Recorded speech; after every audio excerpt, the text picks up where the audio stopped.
ይህ የምታዩት የቅዱስ ዮሴፍ ቁምስና የሚገኘው በኢትዮጵያ ካቶሊካዊት ቤተክርስቲያን በሆሳዕና ሀገረ ስብከት የምትገኝ በጂኦግራፊና በፖለቲካ አስተዳደር በማዕከላዊ ኢትዮጵያ በከምባታ ዞን በዱራሜ ከተማ አስተዳደር ስር የምትገኝ ቤተክርስቲያን ናት።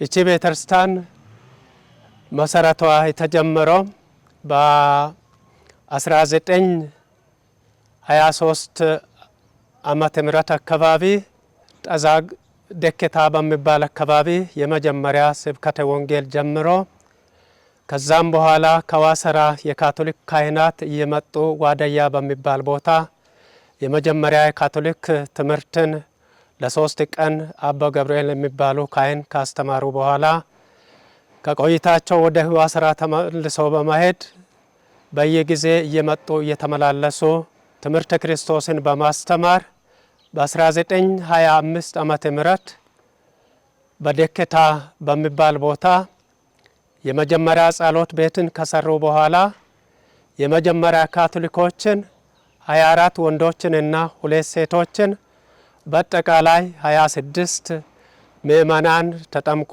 የእግዚአብሔር ልጆች የሆኑበት ቤተክርስቲያን ነው።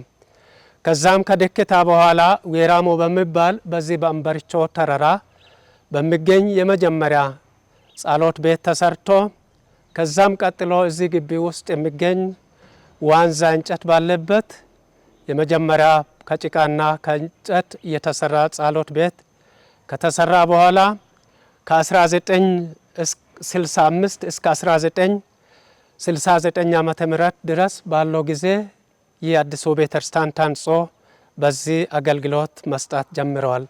ስለዚህ በዚህ ቤተክርስቲያን ህንጻታ በኋላ ምእመናን በዚህ ሞልቶ ይገለገሉ ነበር። የተለያዩ ቆሞሳትም እዚህ ሲያገለግሉ ነበር። ስለዚህም ይህ ቤተክርስቲያን ከሌሎች ቤተክርስቲያኖች ወይም ህንጻዎች የተለየ ልዩ ቅርጽ አለው። ቤተክርስቲያኑ ባለ 8 ጎን ቤተክርስቲያን ነው። እንዲሁም በእያንዳንዱ ጎን እንደምታዩት አራት መስኮቶች አሉ። እንዲሁም 3 ዋና መግቢያዎች፣ 2 ወደ ሳክሪስቲ ወደ መቀደሻ ክፍል ወደ ልብስ መልበሻ የምንገባበት በር አለ። እንዲሁም ከጎን የሚታዩት የደወል ቤት አለ። ቤተክርስቲያኑ ባለ 8 ጎን ሆኖ 8ቱ ጎን የሚያመለክተው ልዩ መልእክት አለው።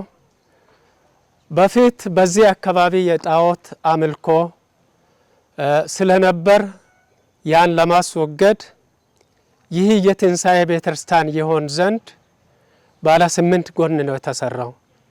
ጌታችን ኢየሱስ ክርስቶስ ከሙታን የተነሳው በሳምንቱ የመጀመሪያ ቀን ነው፣ 8ኛ ቀን ነው። ይህ የትንሣኤ ቤተክርስቲያን በመባል ነው የሚታወቀው። በዚህ ምክንያት ባለ 8 ማዕዘን ነው። በአካባቢ የነበሩትን የጣዖት አምልኮችን ለማስወገድ ተብሎ ታቅዶ የተሰራ ስለሆነ በውስጥም በውጭም ያለው ይህ ምልክት ነው። ግን በጎኑ ያለው መስቀል የደወል ቤት ባለ 4 ማዕዘን ነው። የዚህ የትልቁ ቤተክርስቲያን ሁሉንም አቅጣጫ የሚወክል ስለሆነ በውስጡ ደግሞ ወደ 4ቱ አቅጣጫ ድምጽ እንዲሰማ ተብሎ 4 ደወሎች አሉ።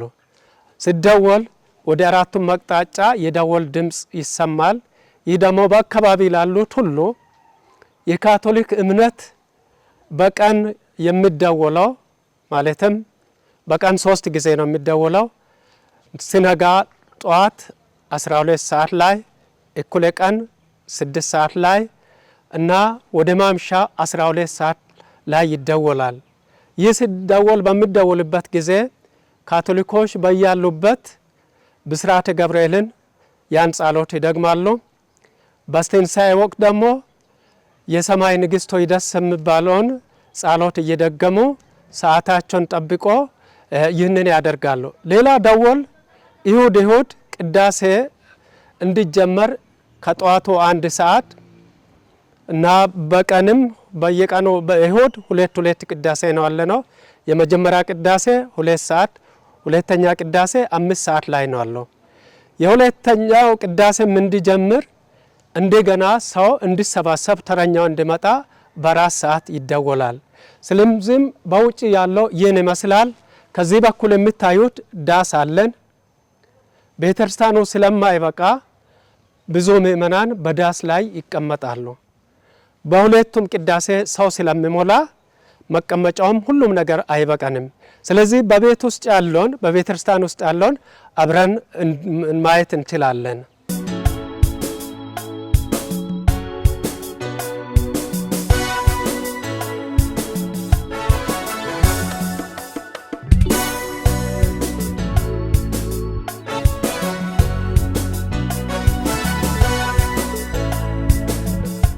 እንደምታዩት በቤተክርስቲያኑ ዋና መግቢያ ላይ የቅዱስ ዮሴፍ ስዕል ይታያል። ቅዱስ ዮሴፍ የዚህ ቤተክርስቲያን ባልደረባ ነው እና ከሱ ቀጥሎ ደግሞ የመስቀል መንገዶች አሉ።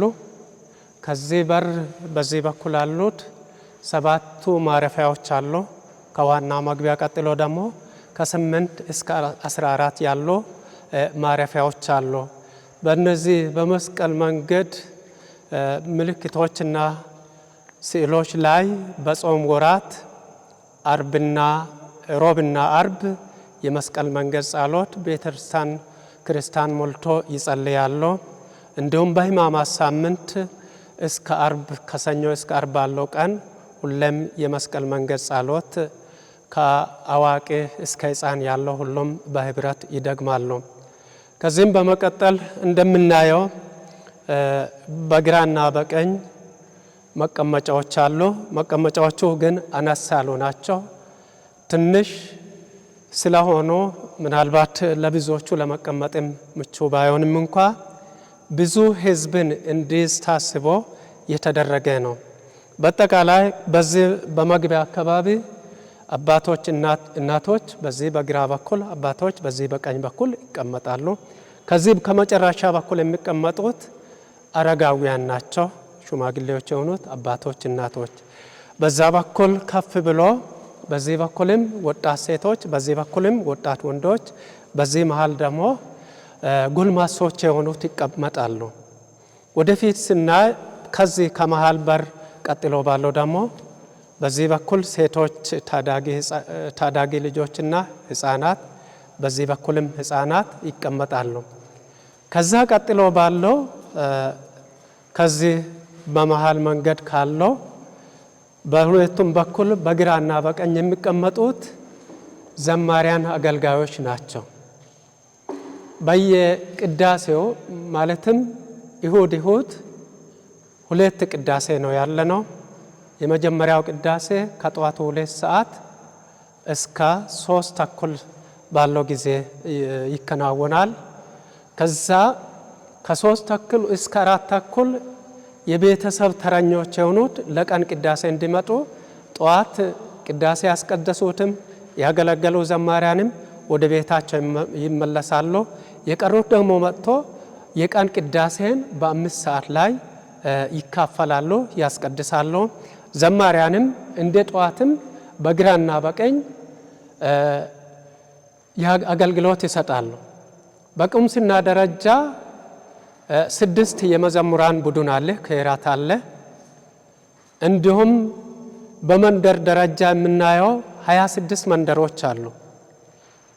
እነዚህ 6ቱ አገልጋዮች 5ቱ ዞኖች በዚህ በኩል ተራ በተራ ያገለግላሉ። 26ቱ መንደሮች ተራ በተራ አንድ ሆኖ በጠዋት ቅዳሴም በቀን ቅዳሴም በዚህ ያገለግላሉ። ስለዚህ በሁለቱም ቅዳሴ 2 የመዝሙር አገልግሎት የሚሰጡ ዘማሪያን አሉ። ከዚህም በኋላ ወደፊት ስንመጣ አርብ ሁሌም የልበ ኢየሱስ ቅዳሴ አለን። ከዚህ ከ9 ሰዓት በኋላ ስግደትም አለን፣ የመቁጠሪያ ጸሎትም አለን። ወደ ልበ ኢየሱስ የምንጸልየውና የምናደርገው ጸሎቶች አሉ። ይህንንም የሚያደርጉት የቅዱስ ልበ ኢየሱስ ማህበርተኞች የሆኑት አሉና እነሱ ሁል ጊዜ አርብ መጥቶ አብረው ይጸልያሉ፣ ቃል እግዚአብሔርን ይሰማሉ፣ መዝሙርም ይዘምራሉ። እና የተቸገረውም ሰው ካለ በዚህ በቅዱስ ልበ ኢየሱስ ማህበር ስም ይረዳሉ። ከዚህም በመቀጠል ወደዚህ ወደፊት ስንመጣ በዚህ በኩል የማርያም ሐውልት አለ ከሕፃኑ ኢየሱስ ጋር። እንዲሁም በዚህ በኩል ቅዱስ ዮሴፍ ሰራተኛው አለ። ማርያም የጌታችን ኢየሱስ ክርስቶስ እናት ስለሆነች የኛም የቤተክርስቲያናችንም እናት ናት። የሁሉም የእግዚአብሔር ሕዝቦች እናት ስለሆነች እሷም በአንድ በኩል አለን። በዚህ መሃል ደግሞ ቃል እግዚአብሔር የምንነበብበት የቃል መድረክ አለን። በዚህ በኩል ደግሞ የቅዱስ ዮሴፍ ሐውልት አለ። ቅዱስ ዮሴፍ እንጨትንና በድሮ አጠራር ፋስ የሚባለው ነው።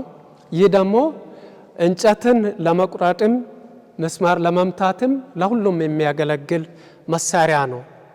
እሱ የቁምስናችን ባልደረባ ሆኖ ሕዝብን የሚያገለግል ትጉ ታታሪ ሰራተኛና የቤተሰብ የቅዱስ ቤተሰብ ጠባቂ እንደመሆኑ መጠን የቁምስናችን ምእመናን ትጉ ጠባቂ ነውና፣ ስለዚህ ወደፊት ስንመጣ በዚህ ቦታ መንበረ ታቦት ይታያል። ይህ መስዋዕተ ቅዳሴ የሚቀርብበት ነው። እዚህ የቃል ስነ ስርዓቱን ስንፈጽም የቅዱስ ቁርባንን ስነ ስርዓት ለመፈጸም ወደ መንበረ ታቦት እንሄዳለን። በዚህ ቦታ የክርስቶስ ስጋውና ደሙ የሆነው የስንዴ ዳቦና የወይን ጠጅ ወደ ክርስቶስ ስጋነትና ደምነት የሚለወጥበት ነው። በዚህ ቦታ ሁላችንም ለክርስቶስ የምንሰጥበት ቦታ ነውና በዚህ ለክርስቶስ ተቀድሰን የክርስቶስ እንሆናለን ማለት ነው። በዚህ ቀጥለን ስናይ እዚህ ላይ የምታይ ትልቅ መስቀል አለ። ይህ መስቀል ቅዱስ ፍራንቺስኮስ ወደ ምንኩስና የእግዚአብሔር ጥሪን ተቀብሎ ወደ ሕይወቱ ሲገባ የፈረሰውን የቅዱስ ዳሚያኖ ቤተክርስቲያን አይቶ ነበር። በዛ ቤተክርስቲያን ይህ መስቀል ነበር። ይህ መስቀልም ቤተክርስቲያንም ፈርሶ ነበር። መስቀልም ተበላሽቶ ነበር። ቤተክርስቲያንን እሱ ከጓደኞቹ ጋር ካደሰ በኋላ እንደገና ይህንን መስቀል በማደስ በዛ ቤተክርስቲያን ያኖረው ነው። ይህ መስቀል የሚያመለክተን ሁሉ ጊዜ ከውድቀት በኋላ እንደገና ከድካም በኋላ እንደገና መነሳት መበርታት መኖሩን የሚያመለክት ነው። ክርስቲያን በሆነ ነገር በትንሹ በትልቁም ተስፋ መቁረጥ የለበትም። እንደገና ሁሉ ጊዜ በእግዚአብሔር ተስፋ በማድረግ መጓዝ እንዳለበት የሚያመለክተን ነው። ከሱ በኋላ ያለው የቅዱስ ቁርባን ማስቀመጫ ታብርናክል የሚባለው እሱ ነው ያለው። ይህ ሌላ ጊዜ ለኛ ለጸሎት ይሆን ዘንድ ማዕከላችን የሆነ ስንጸልይ ሁሉ ጊዜ እኛ ባናየውም እሱ የሚያየን ከእያንዳንዱ ግለሰብ ጋር ሁሌም የሚጠብቀን ክርስቶስ መኖሩን የሚያመለክተን ነው። ከዚህም በመቀጠል ከዚህ በኩልም ትንንሽ በሮች አሉ። ይህ የካህናትና የዲያቆናት መግቢያ ለቅዳሴ ስንዘጋጅ የምንገባበት ነው። በዚህ በር ገብተን ነው ከኋላ በኩል ከዚህ ከነጩ መጋረጃ በኋላ ሳክሪስቲ አለ። በዛ ቦታ የካህናት የዲያቆናት አልባሳት አለ። እንዲሁም የቅዳሴ ማስቀደሻ የሚሆኑ ጽዋዎች ያሉበትም ነው። የቅዳሴ መጽሐፍ ቅዱስም ከዛ በኩል ያለ ነው። ከሱ ከመንበረ ታቦት ወረድ ብለን ስናየው እዚህ መቀመጫዎች አሉ። የካህኑም የዲያቆናትም መቀመጫ አለ። በዚህ በኩልም ስናየው ቤተክርስቲያኑ በአጠቃላይ ባለ 8 ጎን ነው። ይህ አንደኛው ነው። ሳክሪስቲ ደግሞ ባለ 6 ጎን ያለው አካል ነው የሚሆነው። ከትልቁ ቤተክርስቲያን አናሽ ብሎ በዚህ በኩል አለ። በሱም ደግሞ እንደማታዩት መስኮቶች አሉ። መስኮቶቹ አሁን ግን ስላረጁ ቀለምም ከጊዜ ሂደት በኋላ እየለቀቀ ነው አለው። በእያንዳንዱ መስኮት ላይ የተለያዩ መንፈሳዊ አስተምሮ የሚሰጡ ስዕሎች ያሉበት ነው። በአንዳንዱ ወይን፣ ጽዋ፣ ህብስት፣ መጽሐፍ ቅዱስ እንዲሁም ይህንን መንፈሳዊ ህይወትን የሚያመለክት እንደ ዘንባባ እንደ ወይራ ያሉ ስዕሎች ያሉበት ነው። የትንሣኤው ክርስቶስ አለበት አለ። ሕፃኑ ኢየሱስ አለበት አለ። እንዲሁም መላእክቶችም የሚታዩበት ነበሩና ከጊዜ ቆይታ በኋላ ቀለሙ በመድከም እንዲህ ሆኗል። ስለዚህ በቤተክርስቲያን ውስጥ ያለው በአጠቃላይ ይህንን የሚመስል ነውና ከዚህም በኩል ምናልባት ይህ በቤተክርስቲያን ውስጥ ያለው መቀመጫ ቦታ ስላልበቃ ከበስተጀርባ በኩል ዳስ አለን። በሁለቱም ቅዳሴ ህዝብ ይሞላል። ሲሞላ የቀረው በዝናብና በፀሐይ ጊዜ በዛ በዳሱ ይጠለላል። በዚህ ውስጥ በአጠቃላይ ያለው ወደ 182 መቀመጫ ነው። ያ ደግሞ በአንድ ጊዜ ወደ 2500 ሰውን መያዝ የሚችል ነው።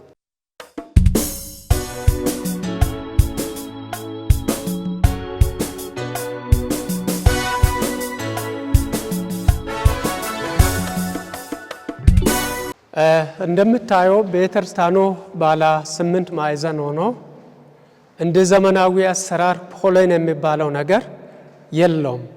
ራሱ በራሱ ተቆላልፎ የተያዘ ነው።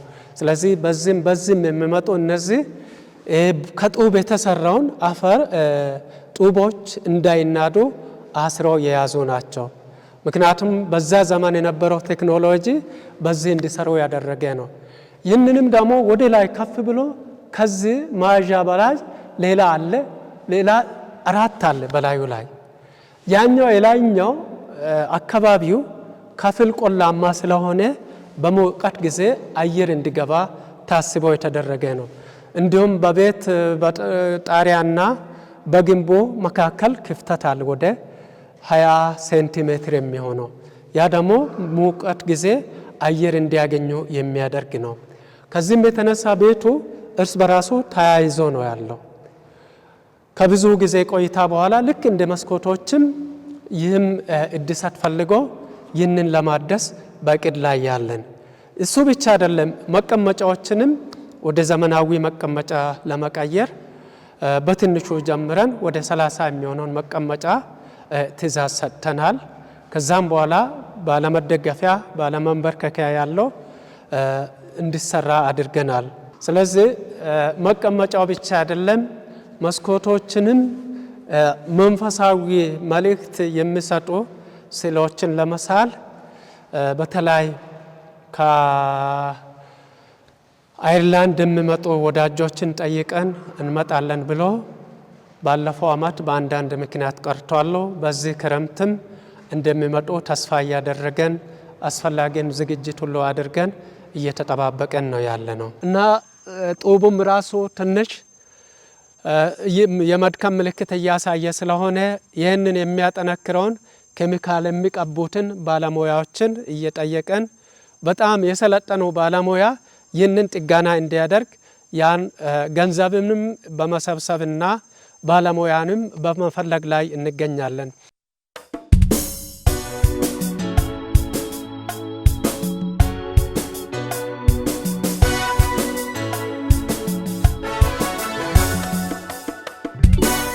ይህ የቅዱስ ዮሴፍ ካቶሊክ ቤተክርስቲያን ሐዋርያዊ አገልግሎት የጀመረችው በ1925 ዓመተ ምህረት ከዚህ አካባቢ የተወጣጡ 8 ወጣቶች ወደ ቅድስት ቴሬዛ ቤተክርስቲያን ዋሰራ እቱጌ ወደሚባል ቦታ በማሄድ የካቶሊክ እምነትን እንዲያስጀምሩ በቦታ የነበሩትን ክቡር አባ ገብርኤልን በመጠየቅ ወደዚህ የካቶሊክ እምነትን እንዲያመጡ በጠየቁ መሰረት አባ ገብርኤል ካይዱት ከ8ቱ ሰዎች 7ቱ ወደ ጠዛ እንዲመለሱ አድርጎ አንዱን እዛ በማስቀራት አቶ ካንዲዶ ጉታ የሚባሉትን ለአንድ ሳምንት ያህል የካቶሊክ እምነትን አስተምሮ ካደራጁ በኋላ ወደ ጠዛ መጥቶ ሌሎችን አቶ ካሚሎ እንዲያስተምሮ ልኳል።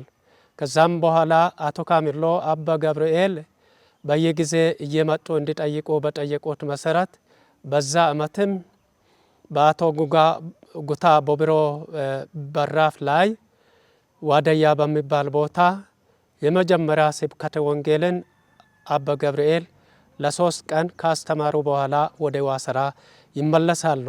ከዛም በኋላ በየጊዜ እየመጡ እየተከታተሉ ይጠይቁ ነበር። በዛን ጊዜ ያሁን እንዳለ ሆኖ ጣሊያን ኢትዮጵያን በወረረችበት ጊዜ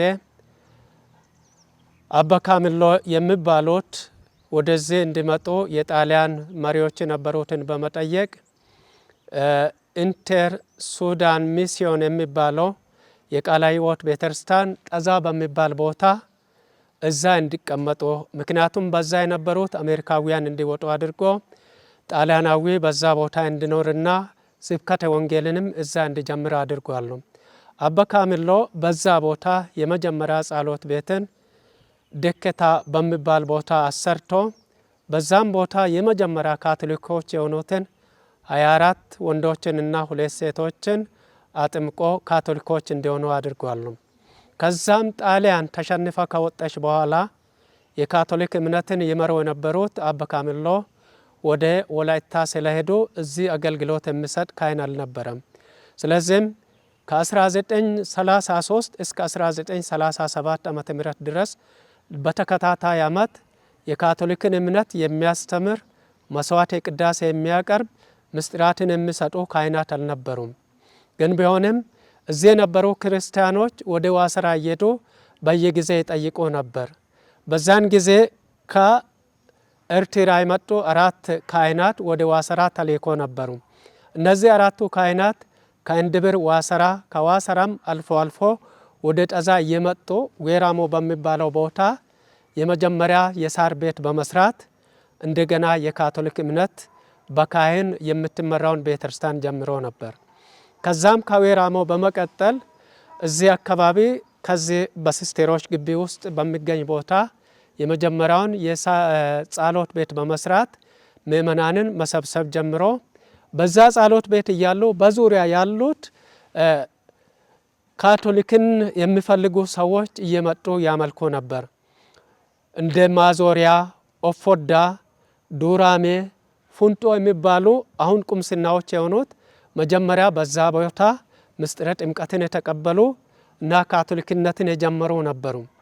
ከዛም በኋላ ነበር ከ1965 እስከ 1969 ድረስ ይህ አዲሱ ህንፃ ታንጾ አገልግሎት መስጠት የጀመረው። ይህንንም ካደረጉ በኋላ ነበር አባ ፊዴሊስ ይህንን ቤተክርስቲያን ይህን ቤተክርስቲያን ብቻ አይደለም በዙሪያ ያሉትንም እንደ ወንዝ እንደ ድልድይ ያሉትን ማህበራዊ አገልግሎት የሚሰጡ ድልድዮችን በመስራት ሁሉ ነገር እንዲሰራ አድርጓል። ከዛም በኋላ ነው ከ10 ዓመት በኋላ ወደ 1980 ዓመተ ምህረት አካባቢ አባ ሬንሶ ይህንን የደወል ቤት እንደገና ሰርቶ አገልግሎት እንዲሰጡ ያደረጉት።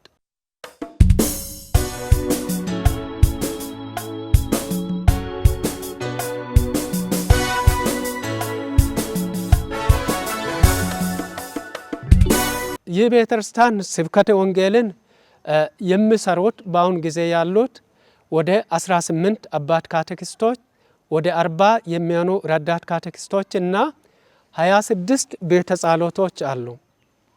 ከነዛ ከ26ቱ አንዱ ቤተ ጸሎት ይህ ቁምስና የሚገኝበት አካባቢ ሻፋ የሚባል መንደር አለ። ለነሱ በዚህ ግቢ ውስጥ እንደ ጸሎት ቤትም እንደ ቁምስናቸው ሆነው ይጠቀማሉ። የቀሩት 25ቱ ቤተ ጸሎቶች በየመንደራቸው ጸሎት ቤት ተገንብቶ በዛ የመንደሩ የባልደረባን አመታዊ ቅዳሴ፣ የምስጋና ቅዳሴ እንዲሁም ሌላ አስፈላጊ የሆኑ መንፈሳዊ አስተምሮች የሚሰጡበት ነው። በቤተ ጸሎቶቹ በየሳምንቱ ካቴኪስት ሄዶ ስብከተ ወንጌልን በዛ ያስተምራል። በዛ ቦታ የመንደሩ የአካባቢ ክርስቲያኖች አንድነታቸውን ህብረታቸውን የሚጠብቁበት ቦታ ነው። ቤተ ጸሎት ወንጌል የምናስተምርበት ብቻ ሳይሆን ለህፃናትም ደግሞ የመጀመሪያ የፊደል መማሪያ ቦታ ነው። በዛ ቦታ ሆኖ ነው ፊደል ተምሮ ፊደል ጨርሶ እንደገና ወደ መለስተኛ ትምህርት ቤት ገብቶ የሚማሩት። ይህም ስለሆነ ቤተክርስቲያን በዛ በፊደል መልክ ስብከተ ወንጌል ብቻ ሳይሆን ማህበራዊ አገልግሎት ሰጪ ተቋማትንም ስታበረክት ነበር። ትምህርት ቤት አለን፣ ጤና ጣቢያ አለን፣ እንዲሁም የወላጅ አልባ ህፃናት ማሳደጊያ በሲስቴሮች የሚተዳደር አለ። ትምህርት ቤትን ከ1 እስከ 8 እና አጸደ ህፃናትን ቁምስናው ያስተዳድራል። እንዲሁም የተለያዩ በየመንደሩ ያሉትን ማህበራዊ ጉዳዮችንም መንፈሳዊ ጉዳዮችንም የካቶሊክ እምነትን በሚመለከት ሁሉ ቁምስና በመደበው በካቴኪስት እና በቆሞስ በምክር ቤት አንድ ላይ የሚተዳደር ነው። መንደርና ቁምስና ሁለቱም ቅርብ ለቅርብ ሆኖ በመናበብ ሁሉን ነገር የሚያደርጉ ናቸው። በዚህ ሁሉ የጠዛ ካቶሊክ ቤተክርስቲያን ከጅምሮ የበለጠውን አሁን ያለውን ደረጃ ስናይ በሁሉ ነገር በጣም ያደገ ነው። በሀገረ ስብከታችን ካሉ ቁምስናዎች ይህንን የጠዛን ቅዱስ ዮሴፍ ቤተክርስቲያንን የሚለየው ሌሎች አካባቢ ስናይ ሚስዮናውያን ሄዶ ነበር የካቶሊክ ትምህርት እንጀምር የሚሉት። ግን የዚህ አካባቢ የመጀመሪያ ካቶሊኮች የካቶሊክን ትምህርት የካቶሊክን እምነት አስተምሩን ካቶሊኮች እንድንሆኑ አብቁን የሚሉ የነበሩ ናቸው። ህዝቡ ፈልጎ የሄደ እምነትን ያመጣ ስለሆነ ይህንን እምነት የሚጠብቅ ህዝብ ነው። በአሁን ጊዜ ያለው የካቶሊክ ብዛት ሲታይ ወደ 6250 አካባቢ አለን። ወደ 1900 አባወራዎች አሉ። ያ ደግሞ በእያንዳንዱ ቤት የቤተሰብ አማካይ እስከ 6 ያለው አለ፣ 10 አለው አለ፣ 2 አለው አለ፣ 3 አለው አለ። ያ በአንድ ላይ ስናመጣ ስንደምር ወደ 6250 አካባቢ ካቶሊኮች አሉ። ቅድም እንዳልኩም ያን ሁሉ የሚከታተለው አባት ካቴኪስቶች የነበሩ ናቸው። እያንዳንዱ ካቴኪስት ሁለት መንደር ያስተዳድራል፣ ይመራል። ይህ ብቻ አይደለም። የካቶሊክ ሰራተኞች ማህበር የተቋቋመው አለ። ይህንንም ደግሞ በካቴኪስት ትምህርት አስተምሮ በቆሞስም ትምህርት አስተምሮ ይሰጣል። እንዲሁም የዋቸሞ ዩኒቨርሲቲ ካምፓስ የሆነው የዱራሜ ካምፓስ እዚህ ስላለ በዚህ ቦታም ወደ 32 የሚሆኑ የዩኒቨርሲቲ ተማሪዎች አሉ። እነሱም እንደ አንድ መንደር አድርገን የምንከታተላቸው ናቸው። ለነሱም መንፈሳዊ ትምህርት እንሰጣለን። አብረው ከኛ ጋር ይወያያሉ፣ ስለ ካቶሊክ እምነትም ይማራሉ። እንዲሁም በዛ ውስጥ የገጠማ ችግር ካለ የኛ አካል አድርገን እንደ ቁምስና እንደ አንድ ጸሎት ቤት አድርገን የምናያቸው ናቸው። ይህ የዩኒቨርሲቲ ተማሪ እኛ የምንከታተላቸው ብቻ ሳይሆኑ እነሱም በቁምስናችን የመዝሙር አገልግሎት በወጣው ተራ መሰረት አገልግሎት እያበረከቱ ያሉ ናቸው። ሲመጡም እንኳን ደህና መጣችሁ ብለን እንቀበላለን። ችግር ካላቸውም ችግራቸውን እንካፈላለን። አመታዊ በዓል ሽርሽር ማየት ሲፈልጉ ቁምስና ያን ሁሉ ወጪ በመሸፈን እነሱ ወደሚፈልጉበት ቦታ እንዲሄዱ ያደርጋሉ። እንዲሁም በአመቱ መጨረሻ ወደ የቤተሰቦቻቸው ሲመለሱ በሰላም ሂዱ፣ በሰላም ተመለሱ ብለን እንሸኛቸዋለን። እንዲሁም ትምህርታቸውን ጨርሶ ለሚመለሱት ተማሪዎች እነሱም ለቁምስና የራሳቸውን ስጦታ ይሰጣሉ። እኛም ደግሞ ለነሱ ስጦታንና የምስክርነት ወረቀት ሰጥተን እንሸኛቸዋለን። ከጊዜ ወደ ጊዜ እየደወሉም ይጠይቃሉ። እኛም እንዴት እንደሆኑ እየደወልናቸው እንጠይቃቸዋለን።